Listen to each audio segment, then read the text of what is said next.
Welcome to Film Strip, movie reviews presented by Continuous Play Podcast. These podcasts are spoiler-filled as we discuss the plots, characters, and themes of the films in review. All content used or discussed in these podcast episodes is the property of the respective owners and used under the Fair Use Act, Section 504, C2, Title 17. Welcome to Film Strip. I'm Jay. And I'm Kurt. And this is our review of Seven, starring Morgan Freeman, Brad Pitt, Gwyneth Paltrow, R. Lee Ermey, and Kevin Spacey. Directed by David Fincher, released in 1995 on a budget of $33 million, grossed over $327 million at the box office, and I would say still to this day, nearly 21 years later now at this point, still leaving audiences walking out of it going, man, I have no idea what that was, but it was messed up. Oh yeah, I saw some commenters say that every year there's going to be at least one generation of people that have not seen this movie before and are going to be left as miserable as everyone else. Fincher takes the everyday things in life sometimes and just makes them absolutely horrible. He's done that in my life in cinema so many different times. I mean, he ruined space forever with the dour Alien 3, and then right. Then he killed birthday parties with the game, and then buddy cop movies. This one, and then he ruined marriage with that Gone Girl thing. That's right. And so I mean, yeah. So no, I kid about that because I say that David Fincher doesn't want me to like his movies. He wants me to be abused by them over and over, and I keep going back to them for the same thing because the man's got a style. There's no doubt about it. We could spend a whole podcast talking about it. I think our friends actually over at the Old Hollywood Saloon did spend a podcast talking about David Fincher. You can check that out. John Jansen makes some excellent points about him. But this one, man, I mean, this was a big one for Finch because Alien 3 did not go as he wanted it to. I mean, he totally disowns that movie, and the studio didn't like it. It didn't make the money everybody thought it was supposed to. I mean, there were a lot of people wondering, could this guy really do anything? And then Seven, I think, cemented him as a big-time filmmaker. Oh yeah, Alien 3. I mean, everyone involved says that they didn't have a script as they were filming. They were making it up as they went, and you can tell watching the movie. It's a total mess. And if you're a Fincher fan, it's not like Jaws where you go back and watch Jaws, or even Sugarland Express and go, oh, there you go. There's evidence of the master at play. Or Duel. Not Sugarland Express, but it's like clearly this guy's making on to great things. You watch Alien 3 and it's like, it's a very average, it's maybe passable, but overall it's a very weak movie. And Fincher disowns it, I disown it. And I often think that, that kind of doesn't count as his first movie. Like Seven has the total package of, his visual style and actually having the good performances and, and first and foremost with this movie, an incredible story and, Absolutely. I credit has to go to Andrew Kevin Walker, the scriptwriter here, for what he crafted and the story that was there, because without that good story, the performers have nothing to work from. There's nothing else there, and Fincher had nothing to build from.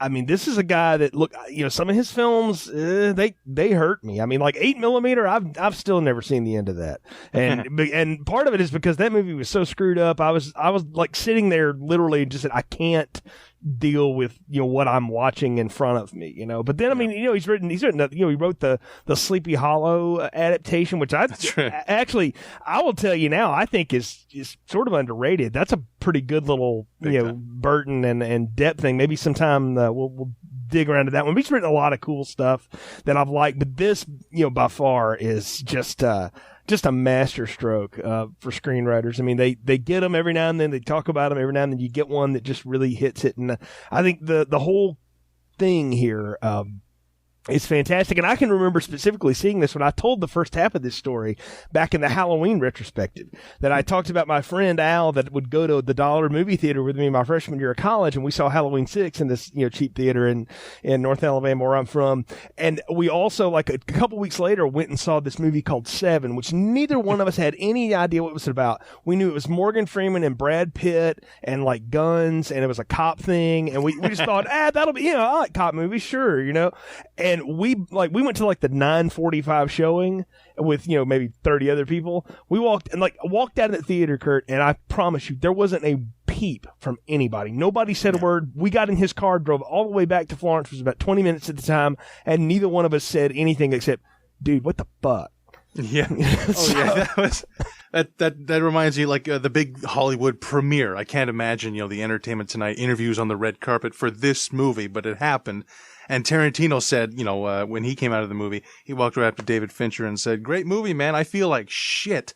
And that'll lead into how I first watched this movie. This was always one of those movies my dad just wouldn't let me watch when it came out, 1995. And he let me watch pretty much, anything but 2 movies before I turned 17. That was Pulp Fiction and Seven. And of course, not being allowed to watch it just made me want to watch it even more, especially. Of course. Yes, especially when you hear exactly what the plot was. That's what got me into it. This idea of a serial killer killing people, and the theme of the 7 deadly sins. It's just, messed up. And I knew, and all the buzz about it was that it was, up to 1995, it was maybe without question the darkest film ever made. And I knew there was a head in a box, and I'll get into how I knew about that later on. But eventually, saw it on cable, on IFC, and then I saw it on DVD, then the Blu-ray, and I've seen it at least 10 times now, including all the fantastic DVD commentaries that are on that set. And it's weird to say with a movie this disturbing, but I love it. This is one of those movies I've only ever watched alone, because no one ever wants to watch Seven a second time unless you're a morbid movie geek like me. And when I think about the movie, or if it comes up, I think, oh yeah, Seven, I want to watch that again. And, maybe I will. But then I get to the ending, and once it cuts to black, I always think, yeah, I don't think I need to watch this again for a while. Yeah. And I'd seen The Game before this movie. It was on cable. I was like 12. So, that was before I cared about who made a movie. Seven came along right when I did start to care who made movies, and I made sure to remember David Fincher. And from then on, he absolutely is one of my 4 or 5 favorite filmmakers, living filmmakers working today, because there's things he does that just nobody else does quite the same way, or certainly as well. And all of those things are in some vein negative or unpleasant. And we'll get into some of those extremely unpleasant things as we proceed. Oh, absolutely. I mean, the guy has a style that is meant to unnerve you. And, there are filmmakers that can do that because they can, rub it in your face so much. Rob Zombie comes to mind. And then you get people that are just shocked, exploitation people like Tom Six and, hacks like that. But Fincher's on a different level because it's an artistry with him and his work. Like it's macabre, but it's art. And that's the only way I can describe it. My wife's actually seen this movie a couple of times too. She watched it again with me in this review. I convinced her to do it, and she's like, "I forgot how messed up this is." And I was like, "Yeah, this is really this one you walk away from, and you're like, I need to put Aladdin in or something. Like, yeah. I'm gonna put on some pop music, something, because you just feel dirty at the end of this movie." And I think that's always the way I felt at the end of this. Is, man, it is such a friggin' downer, and it really is. Even though it's exactly what you want to happen, you want, the end to go the way that it ultimately does, at least with what Brad Pitt does. We'll talk about that in a minute. But it still doesn't make you feel good about it. I mean, it's a tough thing to get into. I think we need to do a plot summary, though, before we go any deeper here, Kurt. So real quick, kind of summarize Seven for anybody that hasn't seen it by any chance, but just to lay the groundwork of where we're going to go today. Sure thing. So, 1 week from retirement, Detective William Somerset, Morgan Freeman, tackles a final case with the aid of his newly transferred partner, Detective David Mills, Brad Pitt. They soon discover a number of elaborate and grisly murders committed by the same serial killer, Kevin Spacey, targeting people he thinks represents each of the 7 deadly sins. Somerset also befriends Mills's wife, Tracy, played by Gwyneth Paltrow, who is pregnant and afraid to raise her child in a crime-riddled city, which goes unnamed throughout the movie. After many twists and turns in the investigation, the killer, John Doe, turns himself in and promises to lead the 2 detectives to the 2 remaining victims. Upon arrival, we learn those victims are Mills's wife, whose head arrives in a box via courier, and the killer himself, who hopes to goad Mills into shooting him, which he does.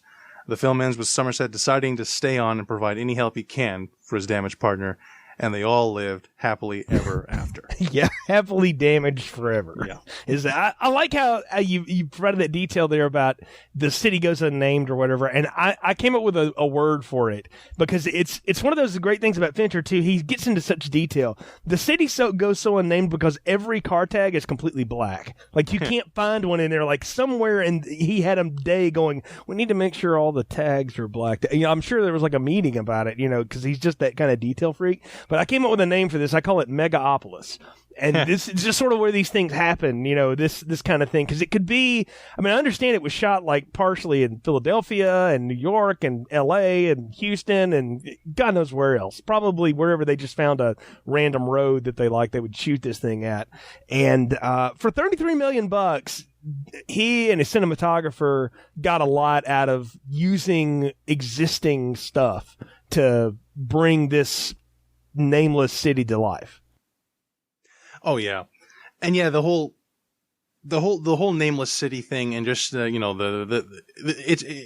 it's a combination of like a city that Fincher and company, you know, created for this movie that, you know, is such a nightmare. It's like his own version of, you know, of Gotham City, but even worse. And at the same time, it's so recognizable. I mean, even to me, you know, in Edmonton, Alberta, there's certain, just the way he shoots a city just makes you think of every city you've ever been in, good or bad. And we'll get into, you know, what Fincher and Andrew Kevin Walker are saying about the city as we proceed. But it's as far as like a movie's like about city life, I think that's like this and Taxi Driver are kind of the definitive, well, you know, dark versions of the city.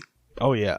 Big time. It's every seedy, awful thing you can think of. You know, always think about the way directors use cities and things. Like Michael Mann has a way of showing you Los Angeles from so many different points of view, because if you haven't been there, you don't realize how big of a place that really is. I mean, it is a sprawling city, and you can spend hours driving across it, you know, literally, not just because of the bad traffic either. I mean, it's that big, and he likes to show you different things. Like you like think of Heat versus like Collateral, you know, which are, you know, totally different, you know, looks at LA and stuff. Fincher has this way of creating places, even in places that look familiar. Like The Game, I think it's supposed to be New York City or LA or something, but it's sort of this megaopolis that could be anywhere. You know, it's you see all these beautiful, pristine buildings, but he puts you in on the ground level where you see the dirt and the grime, and particularly this, and that's something that hit me this time watching it, Kurt, was all of that griminess and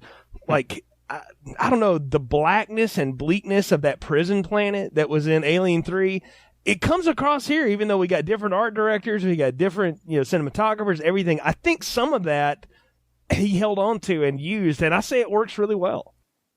Oh yeah, I mean, like that's Fincher to the core. Is all about, you know, he no one knows how to make unpleasant and yet visually cool looking stuff. And yeah, I mean, like all of his movies, even the Social Network makes Harvard look kind of like before I saw the Social Network, I thought of Harvard as, you know, just, you know, prestige, top notch school. After watching that movie, he just shoots in a way it looks kind of dank and even cheap, even though it wasn't filmed in Harvard. But he just makes everything look terrible and yet stylistically good.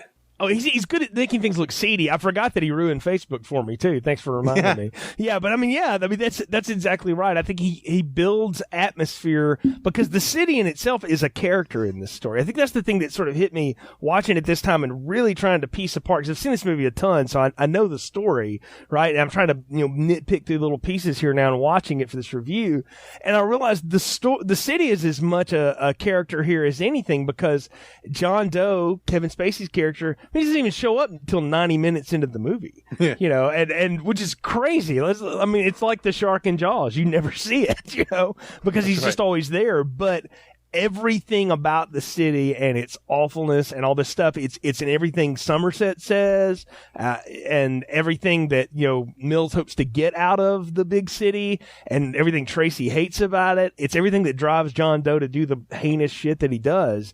And that's what's amazing, is the city's as much a character as anything else here. And I love how we're thrown right into this. We're thrown into a crime that we never see anything else about.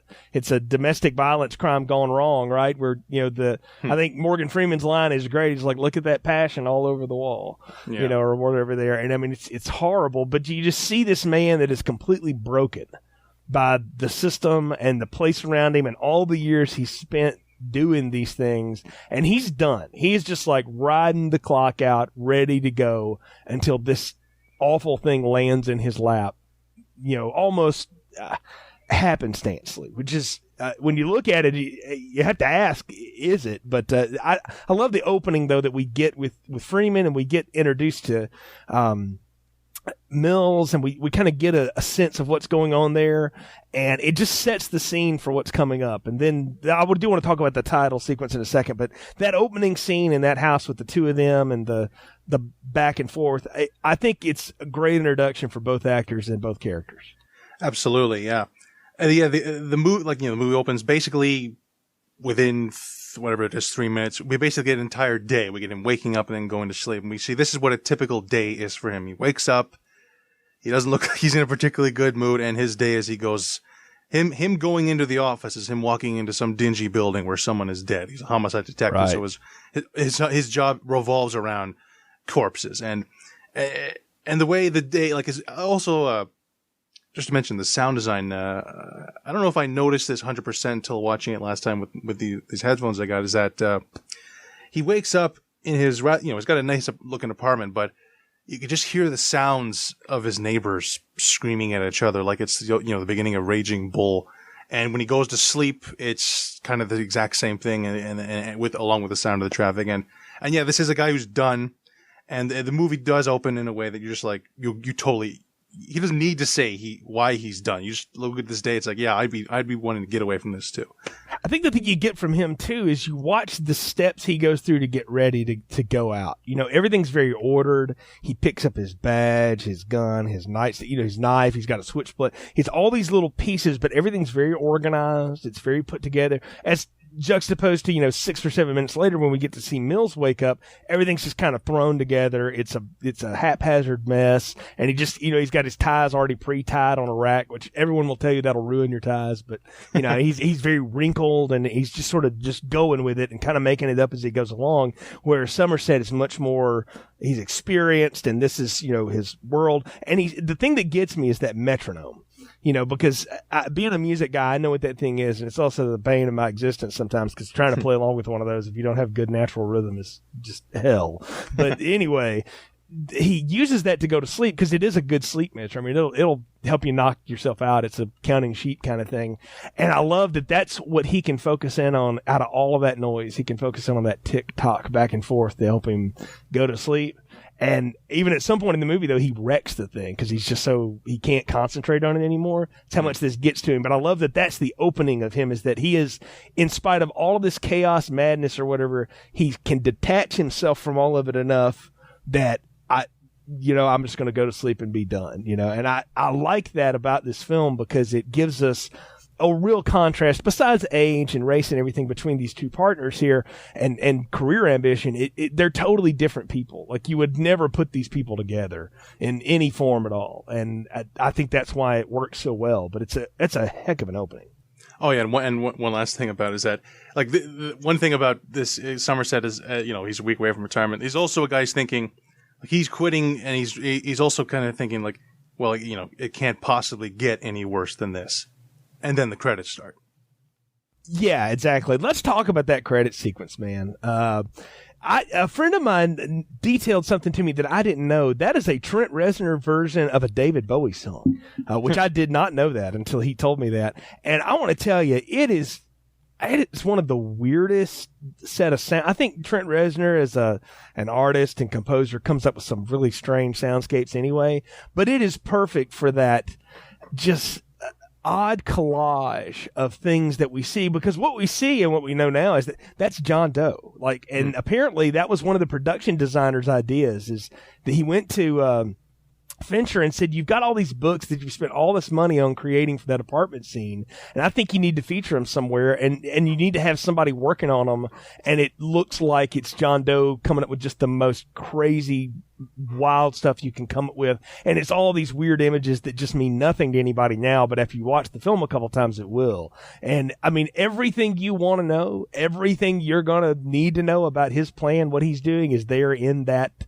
opening sequence, and it's scary how good that is. Oh yeah, and it's such a great contrast. Like, that opening, the opening 3 minutes. That's how Somerset. That's how his mind works. The very, very ordered and very calm. Cut to that credit sequence. This is how Fincher says. This is how John Doe. This is how he sees the world. Like, looking through the world through his eyes. Everything's, static and just messed up, and the squealing of the soundtrack and the images of John Doe as he goes about his business, shaving off his fingerprints, and we just see these, messed up images of dead bodies and corpses, and him stringing together his I think that's some of his diary, and the whole thing, it just unsettles you. And I'd love to have seen this in the theater, because that's the one thing about Fincher is he always does great title sequences. If he does a title sequence, like I instantly think of my favorite one of his is the one for Girl with the Dragon Tattoo, which yes, that's much fabulous. Oh yeah, and much like with Seven, when that one ends the first time you watch, you're just like, what the hell was that? And you're totally off your game. But then boom, you don't have time to catch up. You're just stuck in that discomfort for the remaining 2 hours. Yeah, just on a side note too, that one from the Dragon Tattoo, I'm like, this is the James Bond Casino Royale sequence, but if it's a freaking horror movie. I was like, that's exactly what that is. It's just black oil and weird and David Fincher. I mean, that's all you can say about it. Yeah, and I think you get the minds of the three people. You nailed it. We see the mind of Somerset, how he works. We see the mind of John Doe, how he works, and then we see the mind of Mills, how he works. He's young, he's in love, but he's ambitious, and he's on the go, and he doesn't have time to worry about how he looks because he's worried about the case, and he's trying to get stuff done. And that leads us to our first of the 7 deadly sin crimes here, the gluttony one. And I'll tell you, this has always grossed me out. I mean, it's such just a startling scene of basically what the guy was forced to eat himself to death until somebody kicked him and he burst from the inside. I mean, how gruesome. Oh yeah, I think it was my dad, he told me I couldn't see the movie, but he described that scene in detail, and it was so disgusting. But it was the same as when someone described the stuff in Saw. I was just like, well, I for some reason I got to see that. That's exactly. So messed up. And that opening scene. I mean, the gluttony scene where we're in the dingiest possible apartment. Fincher on the commentary talks about how, the art direction. He told him, we need it. Forget how we're going to fit the cameras in there. Get it as cramped and as dank as humanly possible, so that it'll just look that much smaller when we eventually fit the cameras in. And he said a New Line Cinema executive, came in, wasn't meddling, just coming in to, take a look around, make sure they were, spending the money properly, whatever. And, I guess her schedule, which she was going to be there for a few hours, she walked into that set where the guy is sitting face down in the spaghetti and there's cockroaches all over the place and it stinks and it's just, you can barely see and it just looks like hell. She took one look and it's like, okay, yeah, this is good, and went home that day. I can believe it too. And that's funny too, because, knowing New Line, I'm like, if only Bob Shea had been involved in this, he'd be like, holy hell, why didn't we do this with one of those Freddy movies? Because I mean, it's the best Hellraiser Freddy set that never got to those. I mean, it really is. And, but no, it gives you this sense of crampedness. I think that's a great call out you make there, is how cramped all this looks. And inside of this big city and all this stuff, all these sets are closed. They're small. Like, the only time it ever feels wide open is in some of those aerial shots going over the top of the buildings and in that end scene out in the middle of nowhere. But everything else is so cramped. And I love that about this film, because it sort of reveals itself in those pieces. It gets bigger as it opens up and as the story opens up. And that's not by mistake. I mean, that's done on purpose. And it's the mark of smart writing and a very, very adept filmmaker. Oh yeah, and this is a good time to bring up what I think is there's the story and, where the story goes in terms of how messed up it is. But there's what I think the one thing this movie did that I don't think any other film does quite as well is, how gruesome it is without being that violent. Like like a lot of people will probably instantly say, "Oh man, Se7en was horribly." Apparently, Fincher said people told him that. Man, that movie was so violent. It's like, really? When did you see any violence? Like, well, and they got to think. It's like you don't see any violence, but all of the crime scenes in this movie are so elaborately and well done, and Mills and Somerset are always constantly describing what happened in that crime scene that you cannot help. But whether you want to or not, you're thinking about John Doe, holding a gun to the back of the guy's head, making him eat bowls of spaghetti and then kicking him till his stomach burst. Like, you don't see that in the movie, but you at least the eye can't help but picture that, and that happens throughout the entire movie. I think one of the only bits of violence is the final kill of them. That's the only death in the movie is that final kill.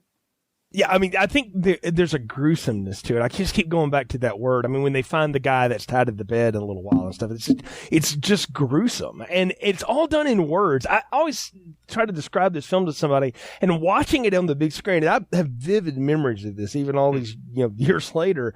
And one of the things I took away from it, and I always do from this, is it's like watching a book being read to you, because books can be so descriptive, right? And this movie, all the violence in it unfolds like a book. You don't ever see any of it. You just see the aftermath of it. And then you're told how it went down in retrospect or in guess by the detectives. And having it told to you is just chilling. I mean, I think to the time that doctor is telling them about all the stuff that the pedophile that's tied to the bed, and his hand gets used as, help me on one of the second crime scene or whatever. When he tells them all the stuff he's had done to him, and then he just looks at him and says, and he still has hell to look forward to. I'm like, it's just the most dour, chilling thing in the world. But all that dialogue, all that stuff works because the scenery fits it. The music here is so minimalist. It's so John Carpenter-esque in that way that it's just not over the top. It doesn't beat you over the head with it at all. It's just subtle enough to hammer home all the points. And that's the thing you see. And I mean, at this point, I'm on Somerset's side. I'd want out too. I wouldn't want to get involved in this at all. I don't want nothing. I mean, I love Arlie Ermey, by the way. Great, almost cameo here. He's really in like 3 scenes, but he's fantastic as the captain. And Morgan Freeman says, I don't want anything to do with this. And then Mills is like, yeah, fine, go away, I'll do it. And he's like, nah, you ain't getting this either. And I love how he's in command the whole way, but he keeps looking at Somerset like, really? Why are you so, backing off of this? And I love their back and forth and how Somerset wants nothing to do with this. And who can blame him at this point? Yeah, he's a pro. Like, it's kind of the shame that Arlie Ermey, he knows he's losing his best man here. And Somerset, he just knows, he can just tell, but, it's just going to go on. Like, we're probably not going to find the guy. He just instantly worst case scenario too. He's not gung ho. Mills is like, oh, we're going to get this guy. And Somerset's just like, I don't want to get this guy. I don't want to try to get this guy. I just, I don't want to have anything to do with this. And yeah, he really is he's just that done, even though maybe any other cop would be like, well, we got to get this guy. He'd be like, this is someone else's problem. Yeah. And he wants to lay it off. And I think that, again, that shows you the juxtaposition between the two of them and how they're working together. And that kind of leads us to the second crime scene of the lawyer who's been made to cut a pound of his own flesh out, basically, and bled out on the floor. I mean, what an awful way to go and die. But to again, it's all you see is the blood stain, and you see the word greed on the wall, and that's sort of what connects these two things back together, because it's Somerset that ends up connecting them both. But before that, the way that's all revealed to us is you don't know what's happening, and it all ends with Mills finally clearing the room and just sitting at the guy's desk going, holy cow, what have I gotten myself into? Because he can't wrap his mind around this kind of twisted, sick shit either. And I think that's what's neat is, too many times the buddy cop movie, they're like super geniuses and great shots and everything from the start, right? It's good to see guys that actually struggle to figure out what the hell's going on. Oh, yeah. And about this greed murder, bleeding a lawyer out in his office.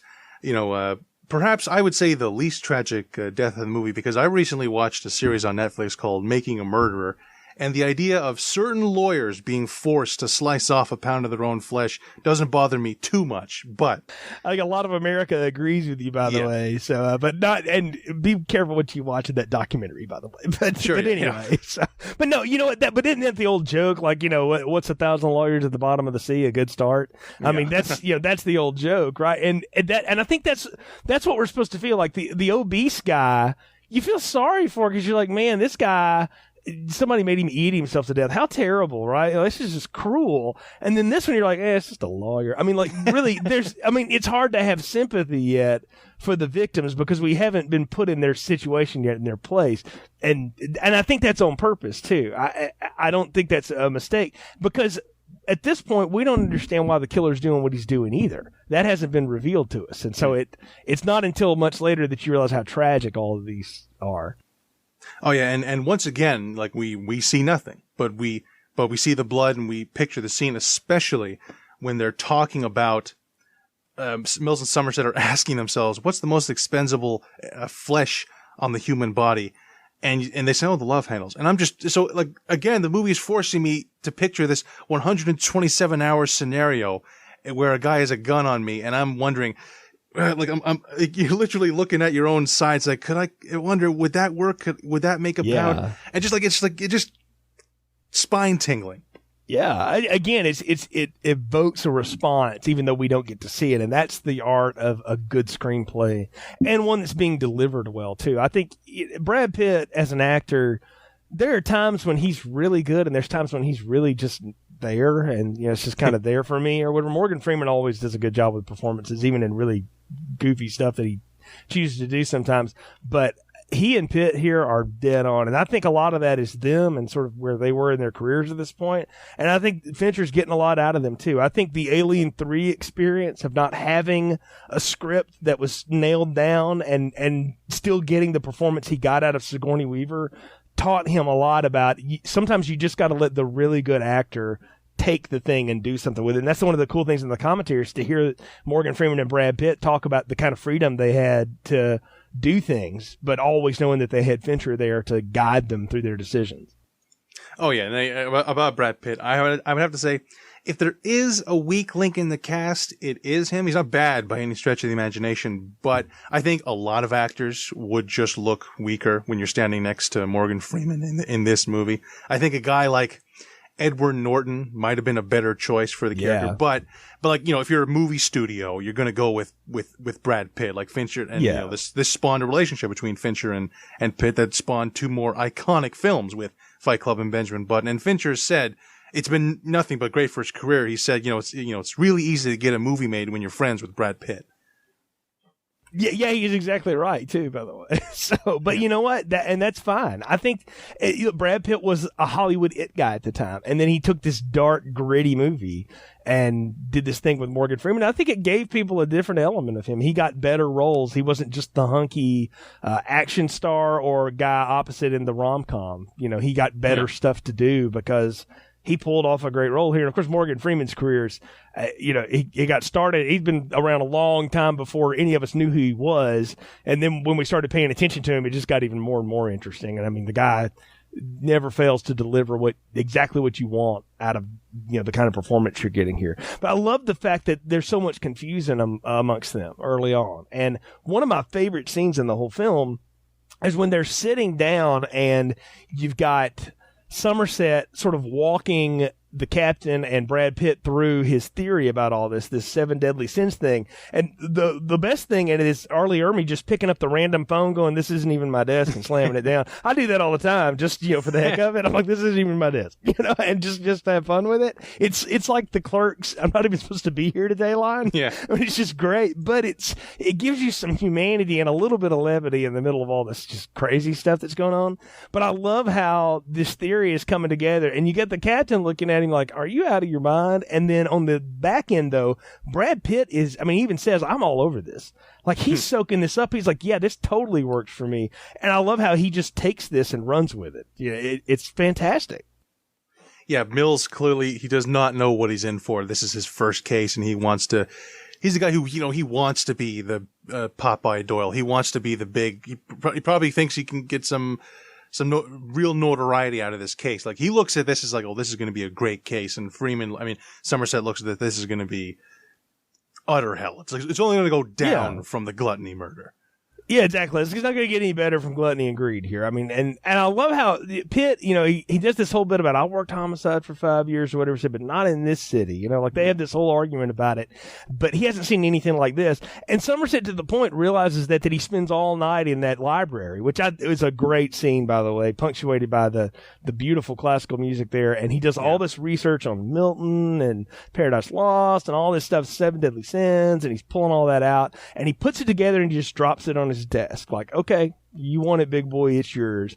And I love that Mills's idea of hitting the books is to get some beat cop to go get him a bunch of Cliff's Notes.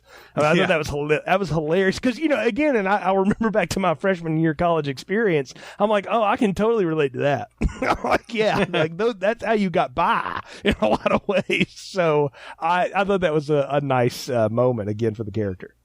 Oh yeah, and the thing about the quote unquote jokes in this movie, they're really easy to remember because you can like count them on one hand. And one bit that happened earlier in the gluttony murder is when the coroner, lifts up the guy's head, the fat man's head out of the bowl and says, he's dead. And Freeman's like, yeah, thank you, doctor. And, yeah. I think there's only like 3 more laughs in the whole movie, but they're well done because you really need a couple moments of levity throughout this movie. Yeah, you do. And this is when the movie takes a break a little bit. Like, we get a break from the kills and the murders and stuff because now we get these two guys together and on the same page, finally. Because what happens is it all happens because of Mills's wife, Gwyneth Paltrow, who, talk about like a nothing role. She is in 3 scenes in this whole movie, and every one of them are amazing. And I'm not a huge Gwyneth fan, just per se. I think she's a fine actress or whatever. Her mother's really good in things. Blythe Danner's a great actress. But, Gwyneth, I can kind of take or leave here and there, but she's fantastic in this. And I love that she forces Mills to basically like, give the phone to him. I want to invite him over for dinner. Yeah. And it's, she really has, she only has like the 3 scenes. She probably only has maybe like 5 minutes total in the movie. But this is a combination of Fincher and Andrew Kevin Walker and Gwyneth Paltrow, is that she makes a very strong impression that you need because with those few scenes, you like her and you do feel sorry for her. Like, you totally agree with her with everything she's saying about how horrible this city is. And so that just makes it that much worse with what happens at the end, is that, John Doe didn't just do this to any woman. He did this to this woman that we like and feel we already felt bad for. And then this happened to her. Exactly. Of anyone in this film, she's the most innocent of any of them. The only thing she's really guilty of is that she can't open up to her husband about how strongly she hates this place and how scared she is that they're going to have a kid and all this stuff, which of course he doesn't know about. And all these things that happen. And I think those are, they have a fun dinner scene, the whole bit about the train rolling by and it rattles the whole home and, all day have a good laugh over that. But the coolest thing is she goes to bed and Mills and Somerset sit in the living room and they lay out all their crime stuff and they start looking and figuring out, what are we missing here? And they make themselves pay closer attention to what's there. And it leads them back to talk to the lawyer's wife about, is there anything in here that's out of place? And she notices one of the paintings is wrong. Right. And that leads them to the fingerprints of Help Me. And I love how, though, that's Somerset who shows Mills, you got to be patient. It's not always right in front of you. And, Mills is over there cracking jokes about how they're all getting screwed, by this guy on this. And Somerset's sitting there dusting for prints. And I thought that's a great scene to show you got to look through things, because we'll see Mills do that later. Like, he'll spend time working on stuff, but then he triggers himself and he goes off that edge. And that's the difference in the two men is I think Somerset has that line about, feeding off your emotions or whatever. And that's clearly Mills, and where Somerset doesn't do that. Mm-hmm. And about, the help me on the wall there. I want to bring this up is that one thing I absolutely love about this movie is I'm a huge Batman fan, and to me, what Seven is the Batman movie they will never make. Yes, John Doe to me is the best version of the Riddler we've ever had in a movie. The killer who is leaving clues for the police to lead them exactly where he wants them to go, just toying with them for nothing else than his own amusement. And if they ever wanted to do a Riddler, another Riddler movie, they just got to watch Seven again and put John Doe in a green suit covered in question marks, and there's the Riddler. Yeah, or maybe they should just skip the suit and just go with. I mean, if Christopher Nolan were to do another one, I think that'd be a grand idea, and he could get Kevin Spacey to do it. I mean, that's the thing, though. Anyway, we'll get to Spacey because again, he doesn't come into this movie until the very end of it, so it's hard to keep leaving him out of this stuff. But as you know the secret of the movie and you watch this stuff, right? You start thinking about how. Man, like you could go back and see him doing all of these things. You see him going through all these machinations to get to these different points, and you see him setting these things up for the cops and stuff like that. And I think that's fabulous. I mean, I think that's what makes this so much more fun to watch. And that great clue. I mean, I'm a big fan of a good whodunit anyway. Like that's always fun to kind of see the cops figure it out as the audience figures it out.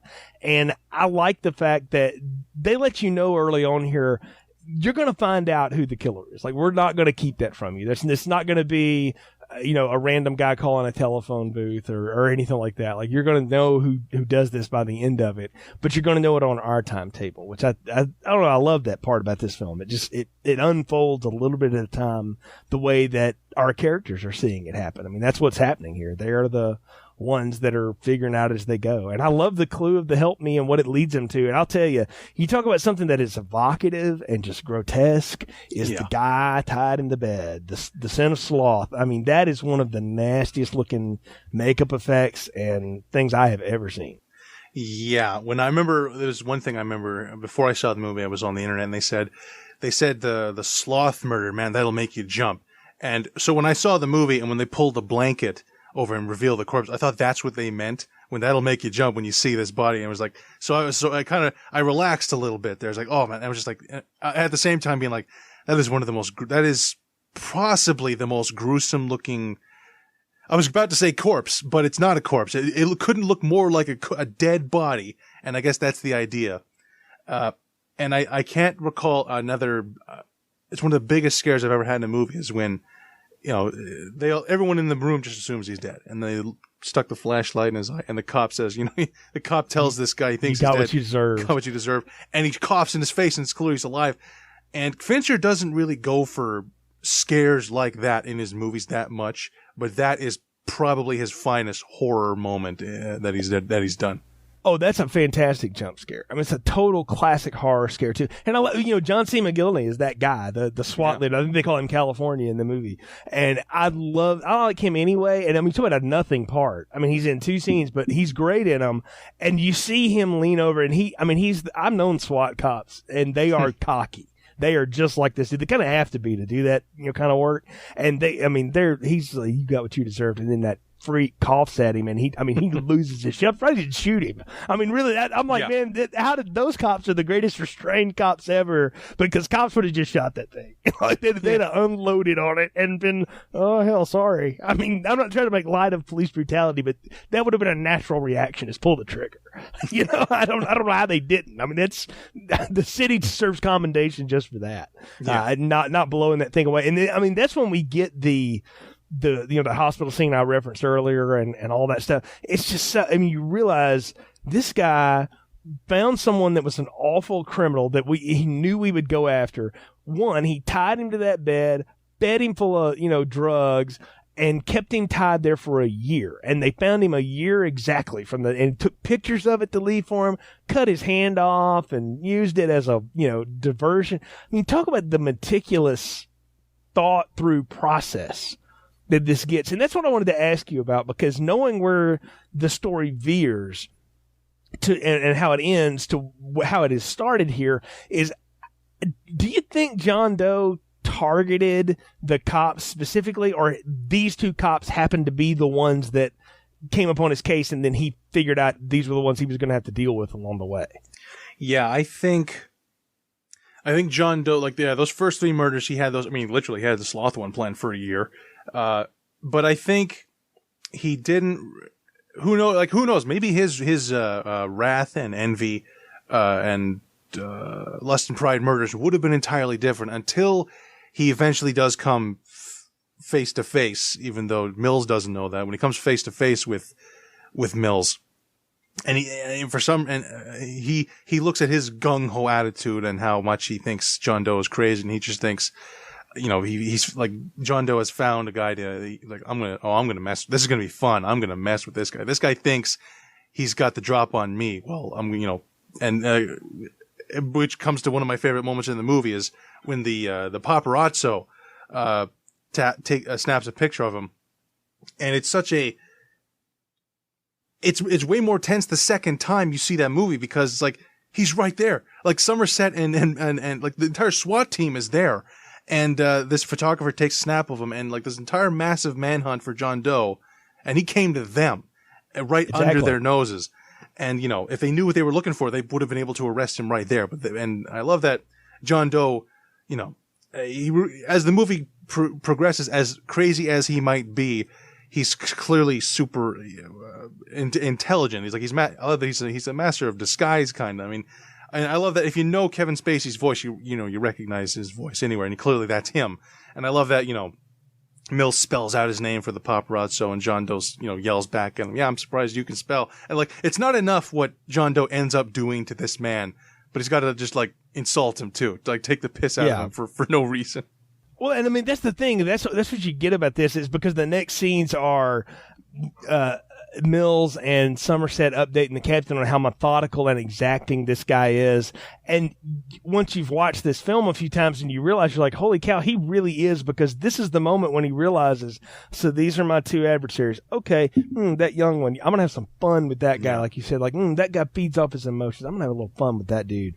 And it gives them this whole thing. They don't know what to do, and they don't know where they're going. And I love how they come into this idea of, how did he come up with the 7 deadly sins? Where's that tying in, or what are we looking for? And so they go through this little side adventure where Somerset shows you that he's not above doing things that are below the board to get information, right? He pays some guy that's got somebody on the inside at the FBI watch list to, get a list of everybody that's checked out these kind of books, because you wind up, I don't know if you know this, that's an old trope, but it actually is true. If you check out certain books, you wind up on the FBI's watch list in America, and you have for years. Like, everybody got upset when Verizon's records were by the NSA. I'm like, they've been doing this to you for 100 years, people.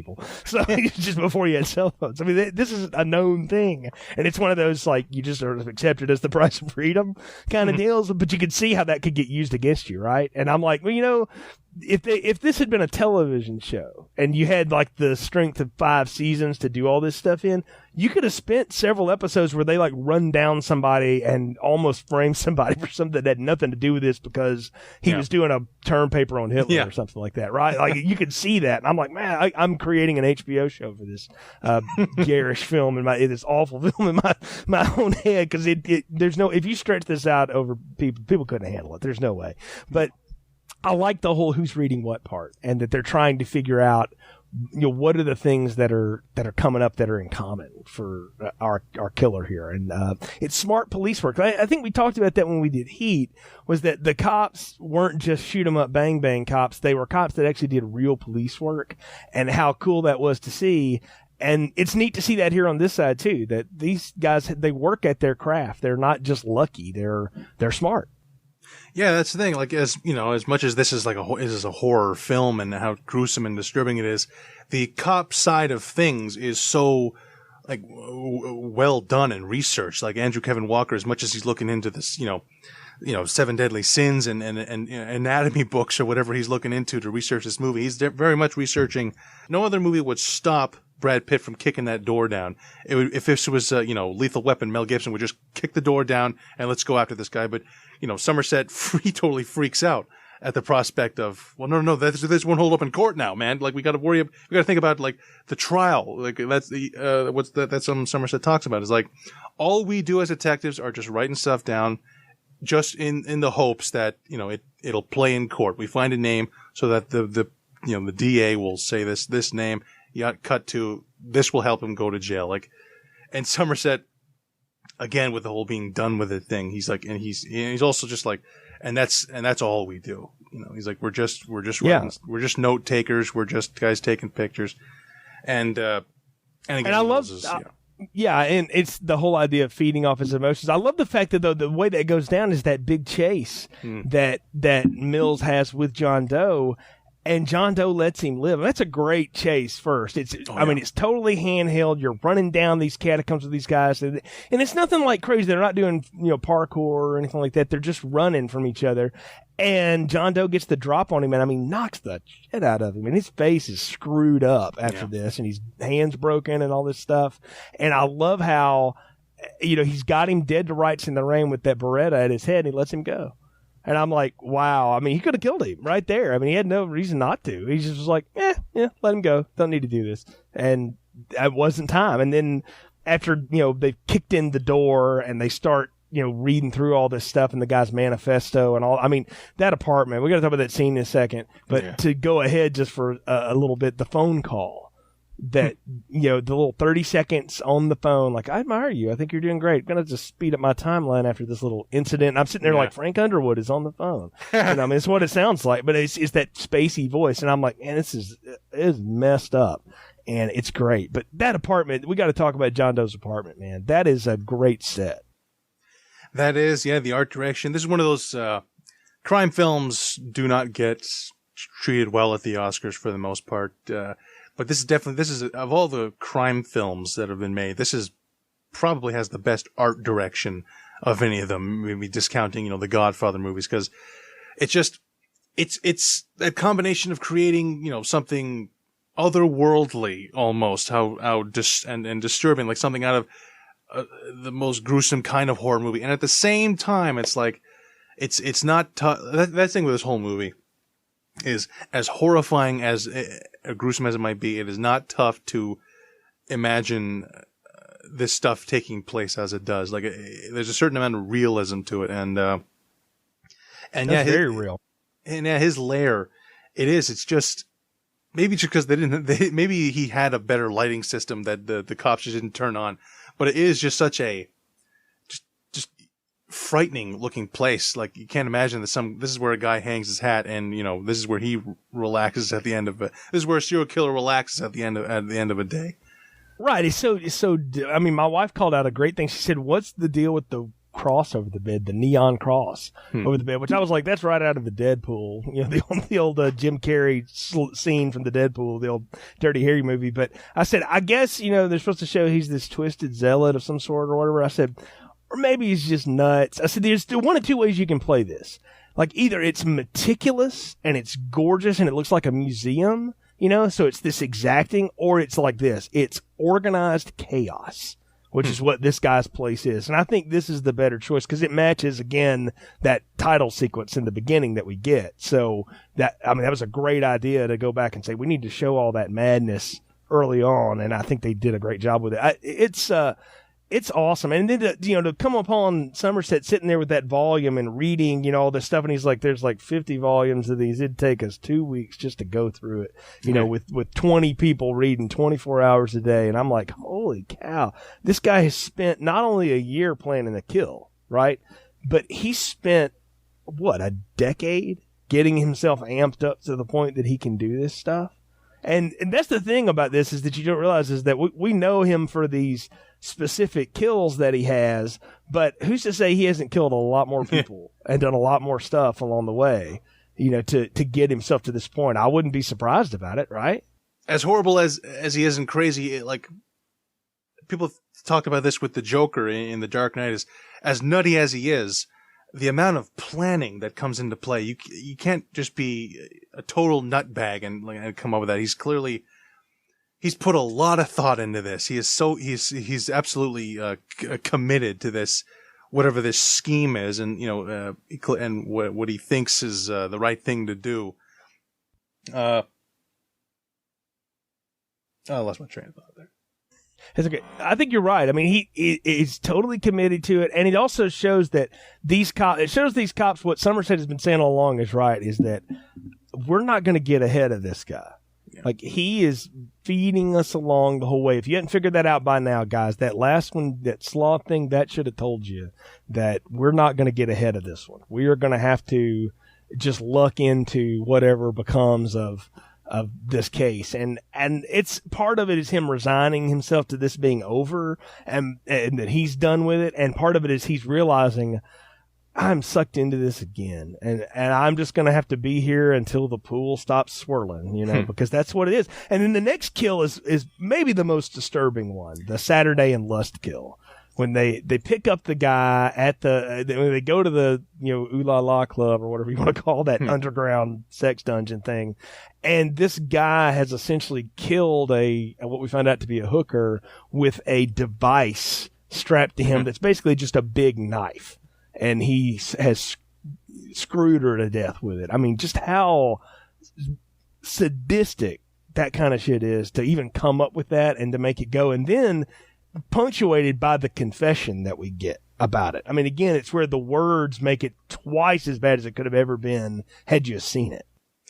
Oh, yeah. This, I definitely was thinking about this when I saw it, is that watching this, the lust scene, that's when I really start to think about, how the movie isn't that violent, but it's all about how it plays on your imagination. And in that regard, I think that this scene, finding the bodies in the interrogation, is the most effective scene in the film in that regard. Leland Orser is the guy who plays our, the living lust victim. He's a great character actor. You see him all the time. And in the 90s, he had a nice run of playing guys recounting terrifying stories or just going into a panic. Like in Saving Private Ryan, he plays the pilot talking about a horrible plane crash he had. And in Alien Resurrection, he plays the guy who finds out there's an alien inside his stomach. That's right. He uses it as a weapon, I think, too. That's right, which is one of the cooler things in that movie. And in Seven, he plays a guy who, there are literally no ways to work around it. John Doe strapped a knife onto his crotch and made him have sex with a woman and kill her. And his recounting of that is so disturbing. Chills. I've seen the movie, 10 times. Chills down my spine every single time. Screaming. He's screaming. The performance by that actor is so good. Leland Orser. In the commentary, they talk about how before they shot that scene, Leland Orser was just standing in the corner, hyperventilating himself, breathing in and out super fast to get himself quivering and shaking like anyone would be in that scenario. The way he's screaming about how the gun was in his throat, and it's just horrible. And again, we don't see anything. We barely see the body left behind.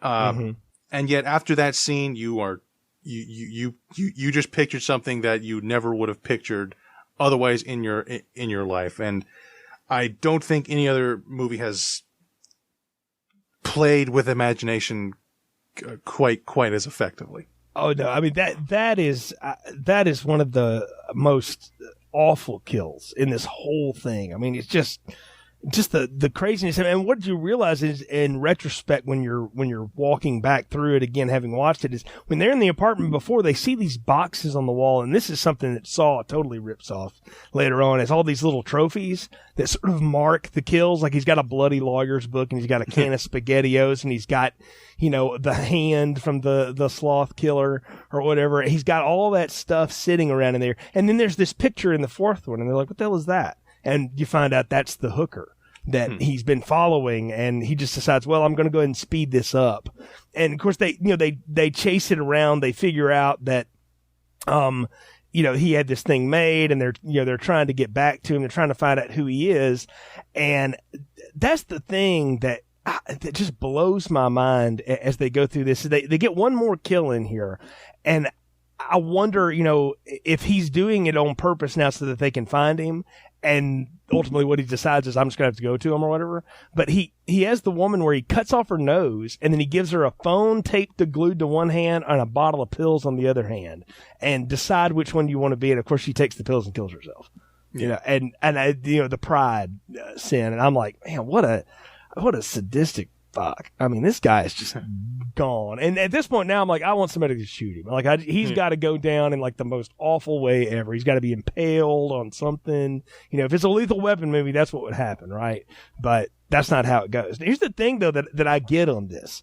That blows me away is that I kind of feel like John Doe has been really sloppy these last 2 kills on purpose so that they will catch him, and then they haven't caught him, and so he's like, oh, damn it. And so he goes and, as we find out later, he kills Tracy and then just walks into the police station like, I think you're looking for me. And I don't know, I love that scene because that's the first real scene we get with Kevin Spacey, and I love just the way he looks. He's covered in blood. His hands are all cut up. I'll tell you what it reminds me of, honestly. There's this movie from the late 70s called When a Stranger Calls. I don't know if you've ever seen it or not. They made a remake of it a few years ago.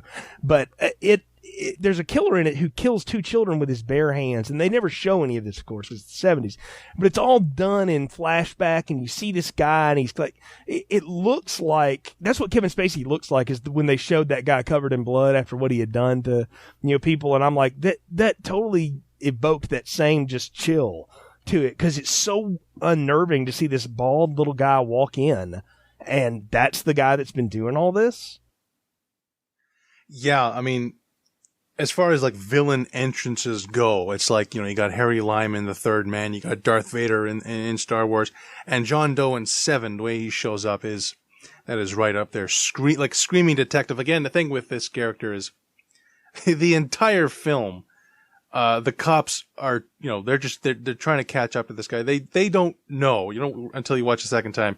They're behind the 8-ball the entire movie. They don't even come close to actually getting their hands on this guy, because, the entire movie he just wins. Like, he gives himself up, because maybe he had another idea of, setting up a murder for them to eventually find him, but he said, yeah, screw it, I'm just going to come to them.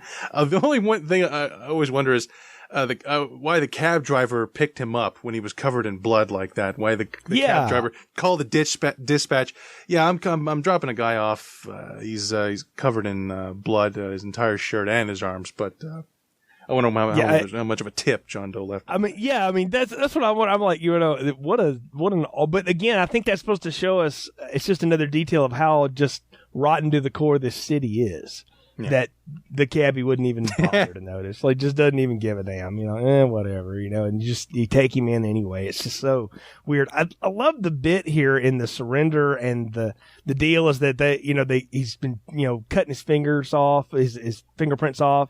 They don't know anything about him. Ermi sums him up. He said, this guy is independently wealthy and totally off his rocker, totally out of his mind, and he is ready to give up this confession, and this whole deal back and forth with the attorney and Richard Roundtree, the district attorney, another cameo here. Yeah. Shaft is the DA, which I think is great. I'm like, yes, only Fincher would cast Shaft as the DA, but so it's cool. I like it when directors do this. They grab people just that you'll recognize. Like, don't I know that guy from somewhere? Nolan does it. Fincher's always done it. It's great to see, and I love that, though, that in that back and forth, he's like, you know what? Yeah, Shaft, the DA is trying to be, tough or whatever.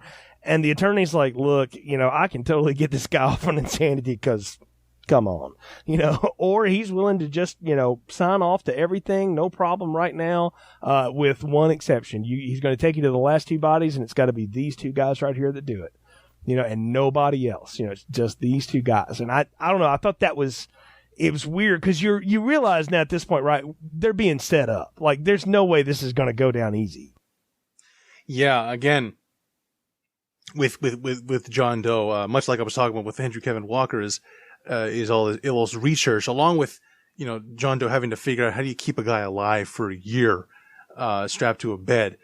Is that John Doe, along with reading the Bible and anatomy books, he's got the law knowledge, of a lawyer. He knows, like, when he turning himself in, this is not going to be tough for me to say, oh, I was crazy, and spend the rest of his days in a hospital as opposed to jail. But he wants to mess with Mills, one last. Oh, that's one thing about when he showed up, talking about, the cops being behind the 8-ball. is watching the movie again. It's like the story is already wrapped up by the time John Doe arrives. Like when whatever day we're at, we're on Sunday. This is Sunday. Like at the start of Sunday, John Doe's already won. Like when they're looking for looking at the model with her nose cut off, John Doe. Well, maybe John Doe is literally in Mills' apartment right now,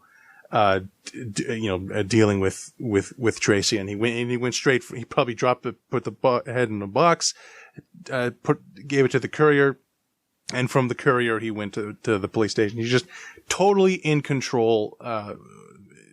He's got an attitude about how much he's won, and oh yeah, it's even worse the second time you realize, like, geez, they're like, oh man, we got him now, huh? And it's like, if they only knew that, it's like, if he just called his wife to say, hey, I'm doing this, maybe they would have gotten a clue, but yeah. Yeah, that she wouldn't have answered. So that, we need to talk about that scene. Step back for just a sec here. There is a scene where Tracy calls Somerset and wants to meet him and talk, and she reveals to him that, I was a teacher and I'm miserable here, and David is big for his career, but we're having a kid and he doesn't know. And Somerset reveals something about himself, is that he and a girlfriend, were going to have a kid at one time, and they decided to have an abortion or whatever, and he regretted it the rest of his life. And he told her, it just brings her to tears, is, if you decide to keep the kid, you better spoil that kid as much as you possibly can. Don't look back on, life with regrets. Make the right choice now. Talk to your husband, all this stuff. He's given her this great life advice, and it's Gwyneth Paltrow is fantastic in that scene. It may be one of the best scenes of her career. And it's, again, just this small, almost nothing thing, but it's so powerful to watch her go through those emotions with Somerset there at that little diner. Oh yeah, that scene in the diner. And then there's another scene where Mills and Somerset are talking in a bar, and they're just talking about, both those scenes they're just talking about how horrible, like, the world is and how horrible people can be. And how, I can't think of another studio Hollywood movie where it's about as pro-abortion as I've ever seen a studio movie be. And it's really subtle and weird that they sneak it in like that. Yeah. Yeah. But the movie is so grim that you, like, if you lived in this city while this was going on, you wouldn't, be clapping when someone said, "Oh, we're having a kid." It's like, are you really sure? Did you read the newspaper what's happening in this city? Or better, have you made plans to move yet? Because this is not the kind of place you bring up a family in. And I do want to, at this point, I want to bring up about Andrew Kevin Walker in this movie, is that, as much as it's such a taut, film noir murder mystery, the movie is such a clear FU to New York City or any city, even though the name of the city is never said. Andrew Kevin Walker on the commentary talks about how the tone of the movie and everything is inspired by his time working at a Tower Records in New York City, hating every minute of it, and living in the city, working there. And it's clear, with that in mind, it's clear that Andrew Kevin Walker did not have a Woody Allen film style amusing time in New York City. It was not an episode of Seinfeld. You don't come up with something like, the knife dick, unless you've had some really bad experiences. And it is just a great screenplay, along with that, this amazing crime story with this case, so many great speeches about apathy and what people really are like. And we're getting to, the scene in the back of the car with John Doe and his views on life. My favorite scene in the film is this car ride with Spacey, Pitt, and Freeman in this car, and they're essentially just trying to get him to talk a little bit, right? Because it's over at this point, right? He's done. I mean, he hadn't been sentenced, but he's signed his confessions and all this stuff. But nothing's gone before the judge yet, and so there's time to still mull over. So they're just trying to get him to talk. They're like, yeah, that what you thought you were doing, God's work or whatever. And he'll slowly reveal over and over again. And I love when he goes on that just 2-minute rant. It's classic Spacey. When he just starts ripping lines off and he's just eating the scenery like a friggin' shark. I mean, it is amazing watching him, and he punctuates it with, I think it starts with, when they talk about, killing innocent victims, is that God's way or something like that? And he said, only in a world this shitty would you call any of those people innocent. And I thought, now that is messed up. Like that is one of the most messed up punctual lines in this whole film, and man, does it work. Oh yeah, it's such a great dialogue scene with all three of the actors in the car. And one of my favorite things, I keep forgetting about it before I see that scene, is Somerset looks in the rear view window to look at John Doe. He's literally shaking in his seat with excitement, and we know what he's excited about. And so with that, it couldn't be more creepy. A guy, he's so excited. Oh man, they're going to find that head in a box in about 10 minutes. And it's so disturbing. And again, with him, his speech about, how could you call these people innocent, is at the end of all this, we finally meet the guy, and the last thing he has is remorse for his crimes. He thinks he's, whether it's God's work or not, he thinks he has done the right thing. He thinks that what he has done will, show the world or show this city. It'll make them all look at themselves and realize how bad it is, and how maybe his goal is, he thinks maybe this is how the city will get fixed, as people find could be more of an exclamation mark on how horrible this city is this is a city where this happened. So maybe we need to clean things up. I think he even says it there, is that, after today, they're all going to remember me, and they're going to remember you, Detective Mills. Like, he keeps throwing him in, and I'm like, man, because again, knowing the secret of it, you just have to watch the movie and kind of see it unfold. Sitting in the theater, I'm sitting there going like, what the hell is he talking about? I'm like, what do you mean? Like, I did not see this coming, like, at all. And I've heard, different people say, oh, you can see it coming from 100 miles. I'm like, bullshit. If you're into the movie, you don't see this coming. And there's no way. And I have to ask you that when you finally got around to seeing this, you said you knew the deal about the head in the box. How did you know that? Yeah.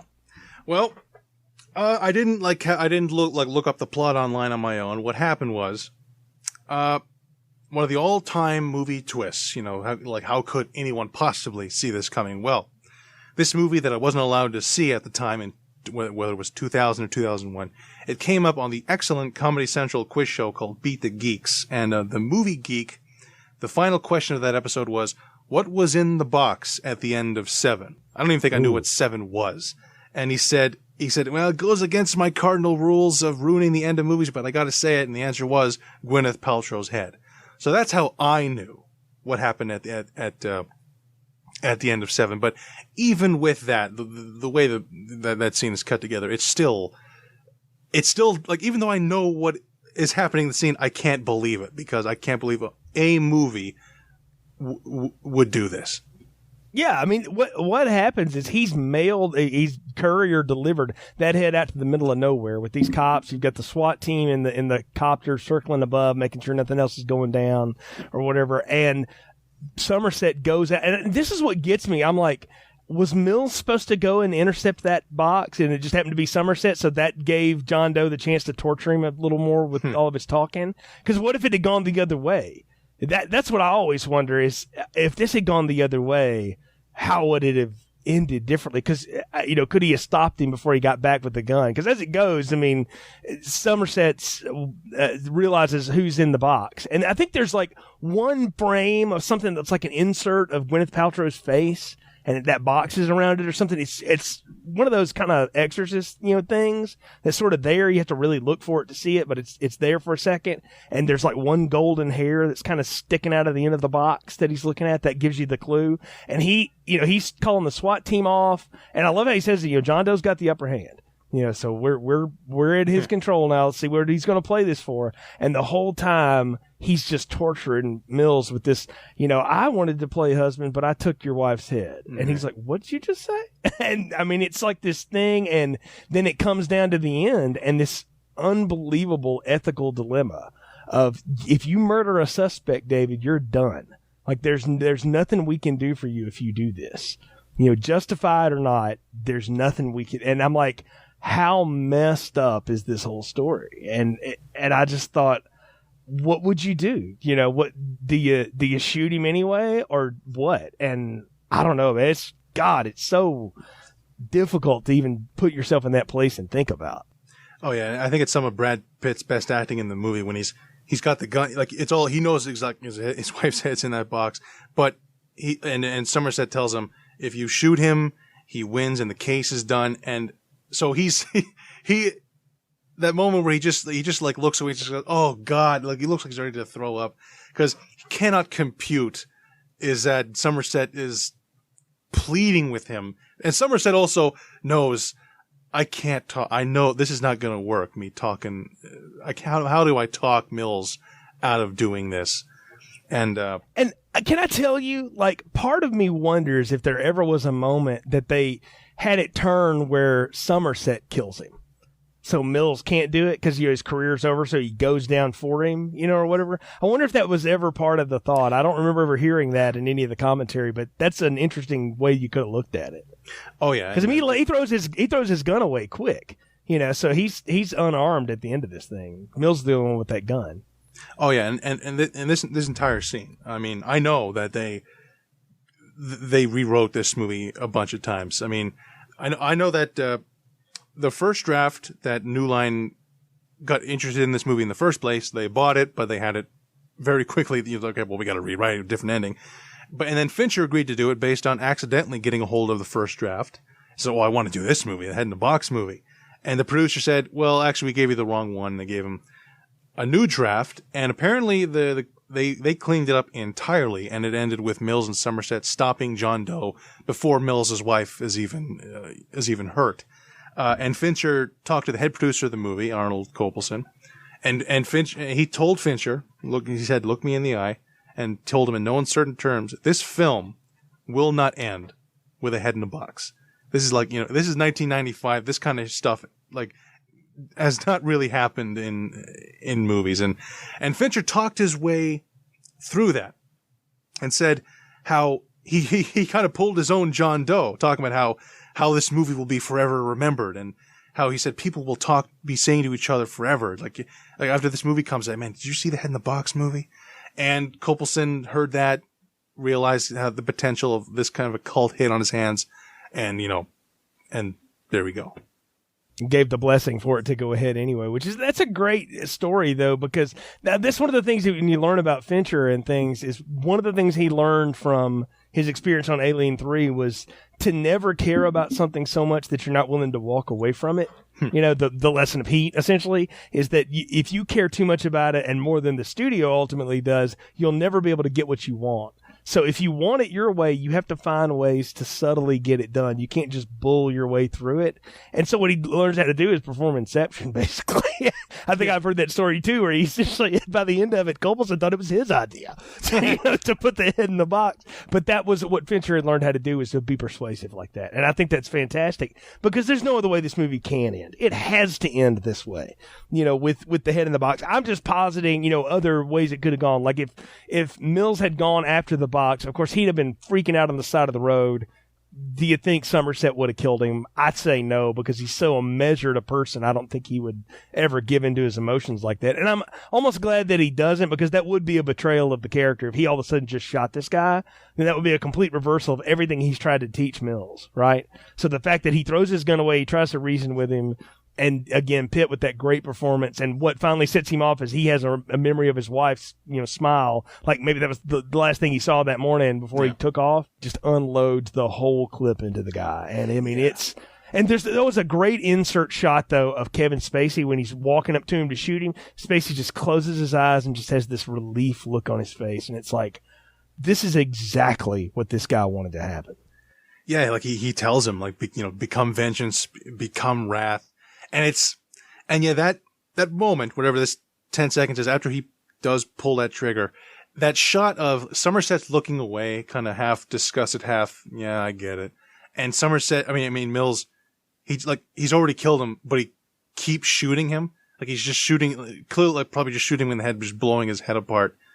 Like it's such a, there's no joy about the villain being killed. Like the villain won, but Mills is like, maybe this will make me feel better, as he keeps shooting him, and it, clearly doesn't. I can't remember the first time I saw it, but it must have been just like, how do you react? Like a California helicopter. He doesn't know what to say. He's just like, call somebody. Call everybody. Call everybody. Yeah, my wife got a kick out of that too. She's like, call everybody. And I'm like, yeah, no, you're right. I mean, that's exactly what you would say. Because what the hell do you say at the end of that? Like, oh crap, what's going on down there? And it's totally out of control. And I mean, that last shot of Brad Pitt in the squad car with just that complete faraway look in his eyes. His eyes are like totally dilated, and he's just gone. Like mentally, he's just gone.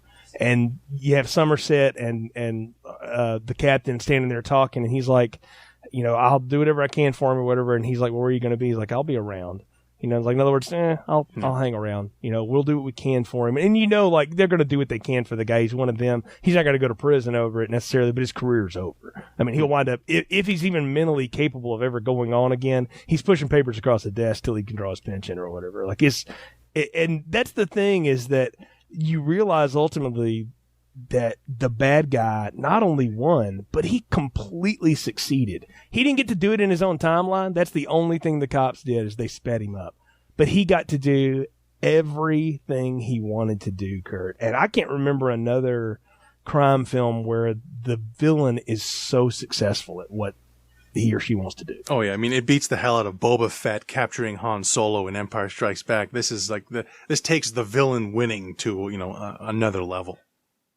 I mean, completely. I mean, it's you don't hear of it. I mean, this just doesn't happen, in any normal film. But again, this isn't a normal film. This is a messed up film. And then you have that weird, again, another weird ending sequence. And that's the first time I realized Kevin Spacey was in this movie, because I was like, holy cow, who was that guy? Kevin Spacey? The guy from Consenting Adults? That's what I knew him from at the time. And I was like, oh, wow. I was like, well, that's kind of weird, and again, walked out of the theater, didn't have a word to say, didn't know what to say at the end of this. And I still feel that way about this movie to this day, is that it leaves you just punched in the gut. I mean, there's no other way to describe it. Oh, yeah.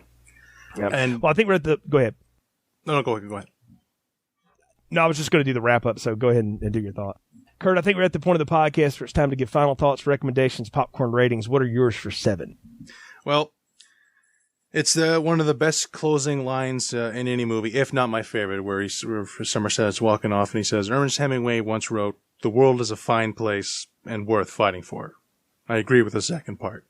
Cut to black. Well, as I've said, I've seen this movie a lot now.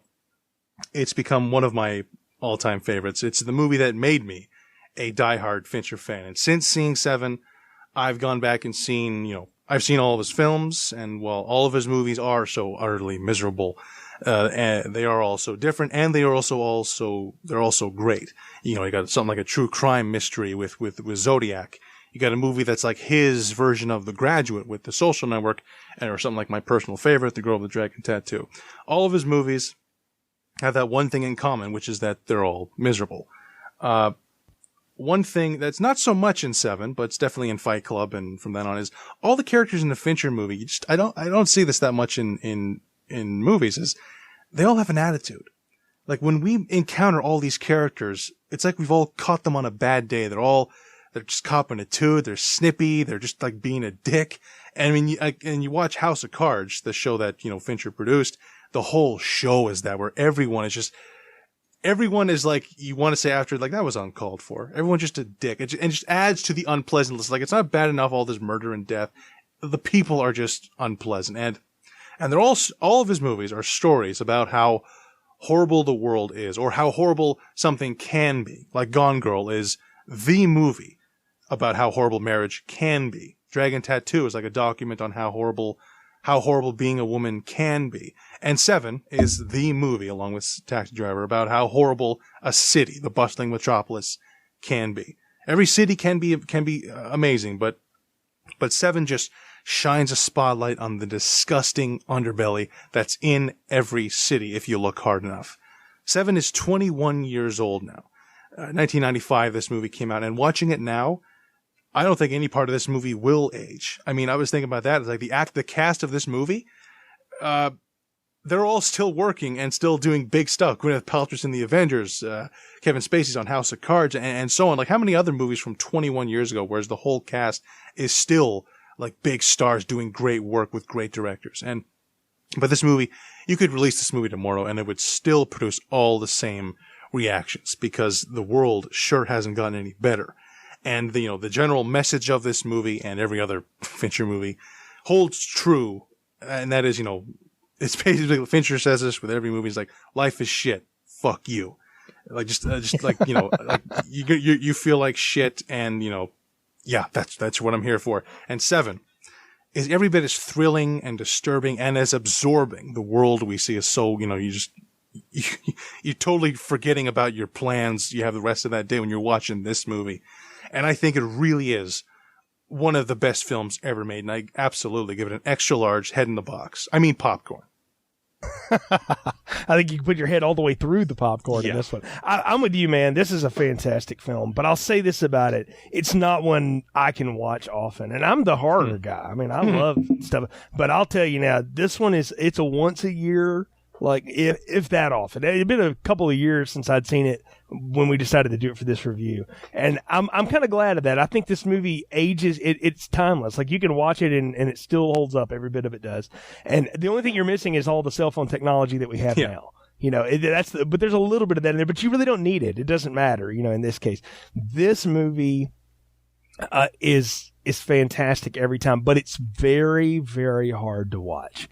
And it's hard to watch over and over again. And so I'll say that if you've never seen it and like you watch it and you listen to this review or whatever and you're like blown away by it, it'll be one that you're going to go, I'm going to have to go back to that at another time. I can't go back to that immediately here because this movie's just too messed up. And it is. This movie is very messed up, but it's very good. And there's so much you can enjoy from it. You can watch it just from a technical standpoint of cinematography and setting up shots and working through a script and things like that.